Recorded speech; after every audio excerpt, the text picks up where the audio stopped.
Niyə görə? Anam yaşayır, görürəm də nə problem var. Yəni ümumiyyətlə məcburiyyət qarşısı belə yaşamaqsınız. Niyə yaşayım ki? Yaşayıram. Və necə gedir? Yola gedirsiniz yəni? Çox yaxşı. Məmnunsunuz. Məmnun. Axıra qədər də yaşamaq istəyirsiniz bəs. İnşallah ki, hə. Yaşayar. Birinci elə sizin fikrinizi alaq. Mən yaşamaram ya. Yaşamaq istəmərəm.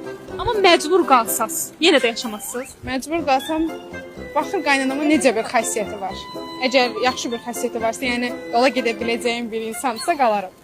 Məcbur qalsam amma. Bəs siz necə? Yəni eyni şəkildə məcbur qalsam ancaq.